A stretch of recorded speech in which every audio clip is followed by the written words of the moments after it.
saya dari Sticker News. Kebetulan saya adalah pimpinan perusahaan, Pak. Saya mewakili owner kami, Pak Sulito, yang kebetulan tadi kalau tidak kita reschedule-kan, beliau bisa hadir di sini. Tapi karena tadi kita reschedule, beliau ada kegiatan di Malaysia. Jadi tadi berangkat jam 1 siang, dia menyampaikan salam hormat buat Bapak karena kebetulan beliau tuh ingin sekali bertemu dengan Bapak. Satu posisi beliau adalah kelahiran Sumeneb juga, Pak. Oh ya? Siap, makanya dia caranya Pak Suwito, Pak. Pak Suwito. Itu jadi ya beliau bilang sampaikan Mas tolong kepada beliau supaya ya ini kita sama-sama merantau lah gitu. Jadi mungkin ada waktu bisa bertemu kembali gitu, Pak. Siap. Salam balik. Baik, Pak. Jadi gitu, Pak. Ya perkenalan sedikit saja, Pak, bahwa Sticker ini berdiri dari tahun 2008. Kita terdaftar di Dewan Pers itu 2011. Mana kejadian saya sampai di BPK ini, bahwa dari background saya di keuangan, di mana saya ada 18 tahun sebagai di financial institutions, artinya saya sebagai checker dan maker, ya kan? Di situ saya banyak belajar dunia profesional tentang keuangan, baik di regional maupun internasional, di mana saya pernah di Kanada dan di Filipina untuk melaksanakan beberapa kegiatan keuangan. Setelah 18 tahun saya berkiprah di perbankan, kemudian saya pindah ke DPR, masuk ke arena politik. Di arena politik, posisi saya lain lagi. Saya lebih kepada approval, yang tadinya checker, maker, dan approval, sekarang approval. Approval artinya saya menyetujui hampir 2.000 triliun APBN setiap tahun. APBN dari 1.200 triliun, 1.500, 1.600, 1.800 sampai sekarang naik menjadi 2.000 triliun. Saya ditempatkan sebagai komisi 11 yang membawahi keuangan dan perbankan, yang memang bidang saya, dan saya menjadi pimpinan di sana. Otomatis saya menyetujui postur APBN. Artinya sekarang saya sudah komplit. Ada checker, maker, approval sudah komplit. Satu hal yang belum adalah dalam hal auditor atau kontrol. Nah, disinilah sebenarnya yang pas. Jadi komplit ini perjalanan suatu financial institution di dalam dunia keuangan saya, di mana saya pernah menjadi maker, kemudian menjadi checker, kemudian approval, sekarang sebagai auditor atau controller. Kelebihan itu yang membuat saya mungkin di sini akan ilmu-ilmu saya itu lebih dibutuhkan di sini. Karena selama saya berada di DPR, saya mengetahui postur APBN yang harus saya periksa. Sehingga dengan kondisi seperti ini lebih mudah bagi saya bagaimana melakukan pemeriksaan terhadap APBN yang sudah dilakukan oleh negara ini kepada rakyatnya, baik itu kepada BUMN maupun kepada kementerian dan lembaga. Nah, itulah sejarah kenapa saya ada di sini. Seperti yang Anda tanyakan tadi, karena kita ingin setiap rupiah APBN yang keluar buat rakyat itu harus memiliki korelasi yang positif terhadap kemakmuran rakyat. Nah, ini menjadi penting di dalam tata kelola keuangan. Jangan sampai APBN itu tidak efektif, jangan sampai APBN itu tidak efisien, bahkan mungkin APBN itu menjadi tidak ekonomis. Peran BPK ada di sana. Jadi kami setelah melakukan pemeriksaan kemudian memberikan pendapat kepada pemerintah. Apakah program-program pemerintah yang dilakukan selama ini benar? Apakah tetap tepat sasaran? Atau memiliki nilai yang baik untuk kepentingan rakyat? Itu kita pendapat kepada pemerintah, sehingga pemerintah yang nanti ambil keputusan apakah program ini dilanjut atau di stop. Makanya di dalam undang-undang BPK ada mengatakan bahwa BPK itu harus berpendapat. Dari mana pendapatnya? Dari hasil pemeriksaan, efisien, efektif, dan ekonomis.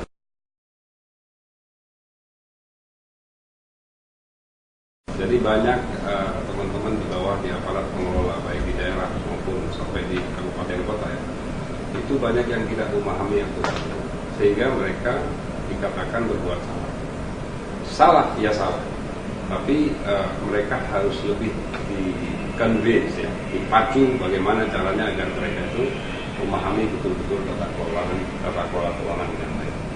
Makanya kami minta kepada pemerintah agar dia melakukan sosialisasi bagaimana cara melakukan tender, bagaimana cara melakukan pengadaan, bagaimana cara melakukan distribusi barang agar sesuai dengan peraturan pemerintah yang berlaku. Nah, banyak di daerah yang tidak paham. Tantangan berikutnya adalah proses demokrasi di daerah yang begitu panjang. Dengan adanya pemilihan langsung tentunya banyak proses-proses demokrasi di daerah yang belum selesai, sehingga mengakibatkan terjadinya kelambatan distribusi pencairan APBN. Ada satu daerah yang mungkin 1 tahun dia tidak bisa mengelola keuangannya dengan baik karena bupatinya sedang mengikuti pilkada, gitu ya. Jadi kalau pilkada di April, sang bupati di bulan Februari sudah cuti. Setelah April, kemudian dilakukan pilkada, masuk putaran kedua, muncullah di bulan Juni, gitu ya. Putaran kedua. Bulan Juni ternyata bersengketa lagi, nunggu keputusan MK, muncul di bulan September. Praktis 1 tahun. Bupati daerah ini tidak memiliki kepala daerah, tidak memiliki bupati, dan tidak ada yang menyetujui atau berani menyetujui terhadap pencairan program-program pemerintah. Yang jadi korban siapa? Yang jadi korban rakyat. Nah, bagaimana mengatasi hal ini? Nah, kita yakinkan proses politik dan proses demokrasi di daerah itu harus memiliki satu tingkat kepercayaan yang tinggi terhadap siapapun yang ada di sana. Legowo dengan kemenangan, yang menang juga tidak perlu bereforia kemenangan, yang kalah juga tidak mencari kesalahan terhadap yang menang. Akhirnya proses-proses politik itu saling mengerahkan kekuatan dengan cara melakukan demo, mengerahkan LSM untuk mencari kesalahan orang. Nah, proses inilah yang menjadi tantangan buat kami, agar bagaimana caranya, walaupun proses politik itu dalam posisi masih panjang, tapi pelayanan kepada rakyat itu jangan berhenti. Ini tantangan buat BPK.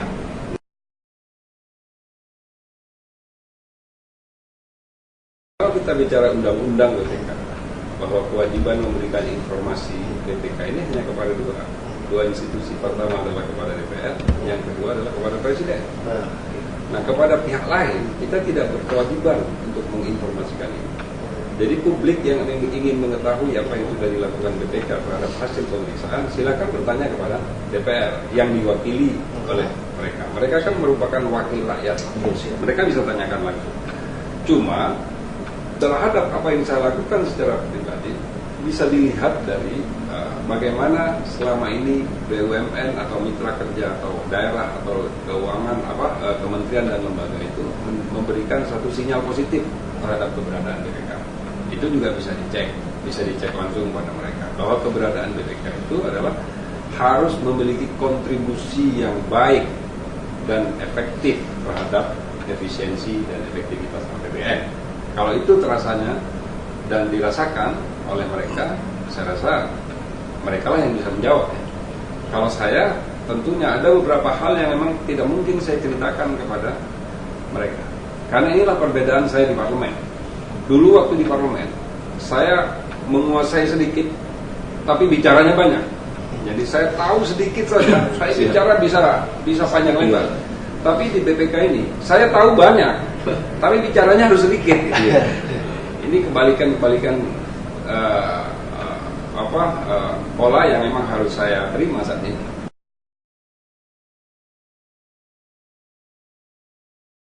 BUMN ini terikat dengan sejumlah aturan. Ya, ada undang-undang BUMN, ada undang-undang keuangan negara, ada undang-undang kekayaan negara, ada undang-undang perseroan, ada undang-undang pasar modal. Mereka terikat. Jadi banyak regulasi yang mengatur mereka. Nah, di semua BUMN ada judgement yang harus juga kita pahami. Bisnis judgement yang mereka miliki. Kadang-kadang kita harus bisa mengatur kapan ini menjadi kerugian korporasi, kapan ini dikategorikan sebagai kerugian negara. Itu juga harus kita pintar-pintar untuk menganalisa ini. Makanya setiap BUMN yang terindikasi ada beberapa hal permasalahan yang menjadi isu publik, saya panggil ke sini.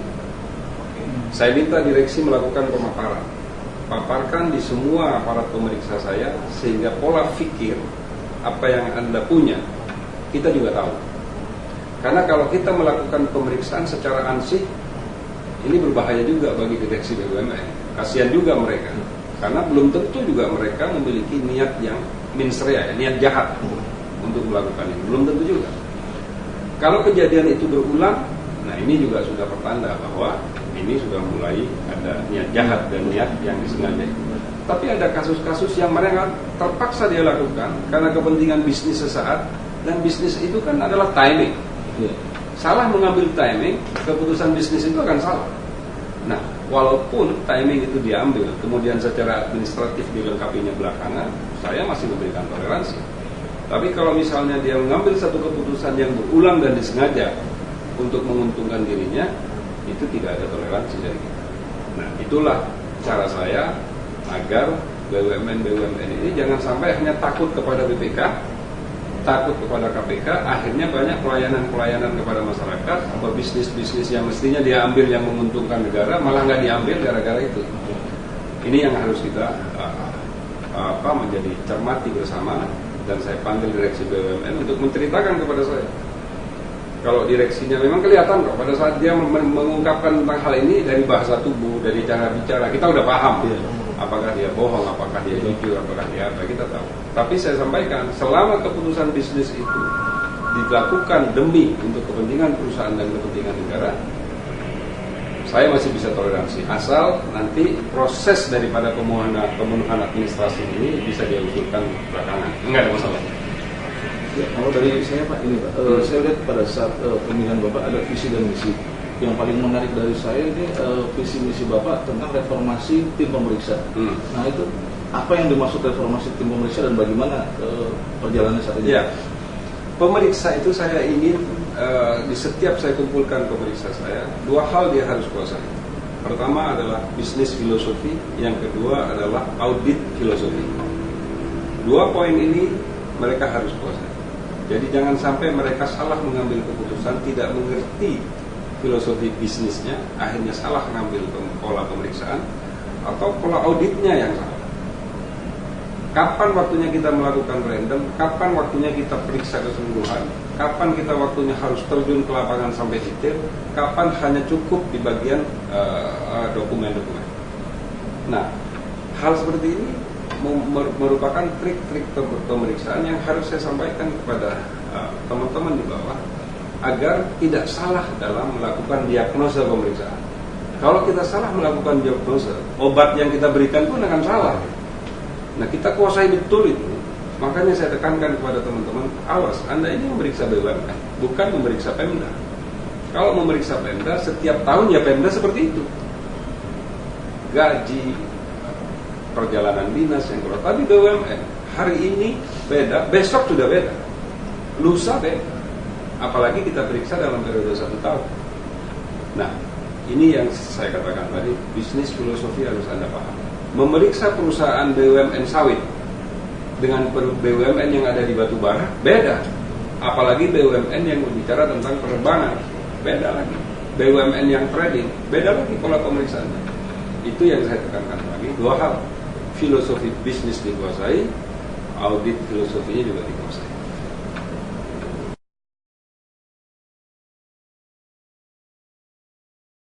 Saya tekankan begini, kalau memang ternyata materi terhadap kesalahan itu dilakukan berulang dan disengaja, undang-undang mengatakan harus dilaporkan kepada aparat penegak hukum dalam 60 hari. Jadi begitu dia disengaja merugikan negara, dia memang sengaja berkolaborasi untuk mengeruk keuntungan untuk kepentingan pribadinya, bagi saya nggak ada, saya kirimkan langsung kepada aparat penegak hukum, baik kepada KPK, kepolisian maupun kejaksaan. Nah, penyelesaian secara politik, ada unsur-unsur keputusan yang memang harus diselesaikan di seberang, di DPR. Biarlah DPR yang melakukan isu ini. Apakah itu mereka itu membuat pansus atau membuat panja, saya kirimkan ke sana.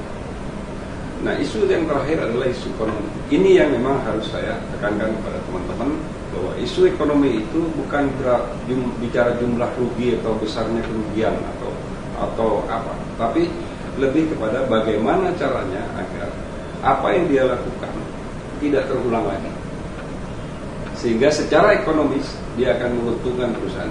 Seperti tadi misalnya, ada kejadian-kejadian yang memang terpaksa direksi harus melakukan itu karena memang tidak mungkin. Kalau tidak melakukan itu, kesempatan itu hilang. Nah, ini yang saya tekankan kepada mereka. Kalau pertimbangannya bisnis ekonomi, Anda nggak usah khawatir. jalan, kira-kira gitu.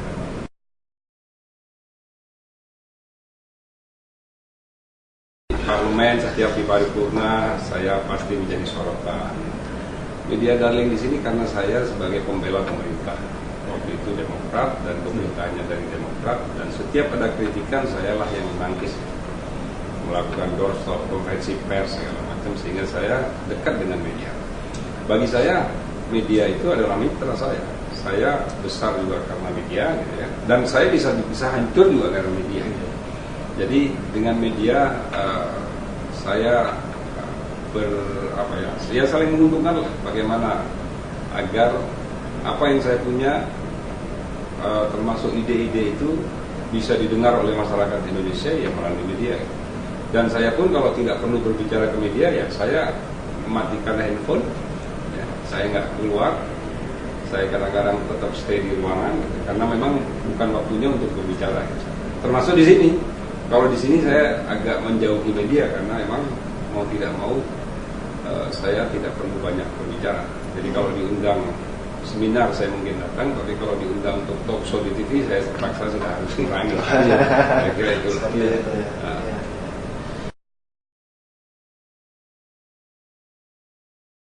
Ini memang yang dibutuhkan negara ini kan bagaimana kita menjalankan peran kita masing-masing sesuai dengan peran dan fungsi kita. BPK memiliki peran dan fungsinya, DPR memiliki peran dan fungsinya, lembaga kepresidenan juga memiliki peran dan fungsinya, termasuk juga para penegak hukum. Kita harus saling menghargai peran kita masing-masing, sehingga apabila unsur-unsur ini betul-betul bersatu untuk kepentingan bangsa, saya rasa akan menjadi bagus.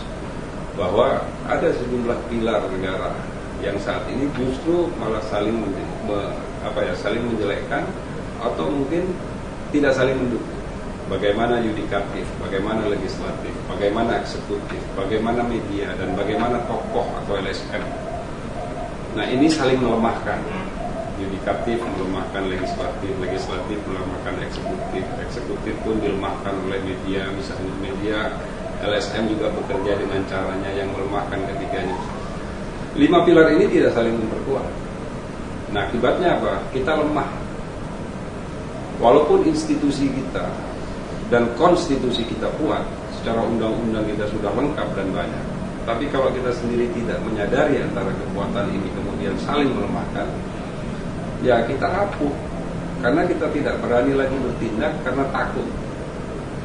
Bukan karena takut salah, tapi karena takut untuk sesuatu yang menjadi bumerang buat dirinya. Contoh banyak, bagaimana kepala daerah itu takut menandatangani program-program dan bagaimana belanja-belanja untuk kepentingan daerahnya jadi takut, hanya gara-gara takut disorot oleh LSM, disorot oleh lembaga yudikatif, disorot oleh DPR-nya. Akhirnya banyak program kerakyatan yang tidak berjalan. Belum urusan politiknya, lawan politik, pilkadanya yang pihak yang kalah misalnya. Ini komplit. Akhirnya takut, siapa yang jadi korban? Rakyat. Nah, kalau kelima poin ini saling menguatkan, artinya tidak untuk kepentingan pribadi masing-masing, lebih kepada kepentingan bangsa, saya rasa kita akan menjadi negara yang kuat. Karena kalau kita negara yang besar itu sudah, tinggal negara kuat saja yang belum.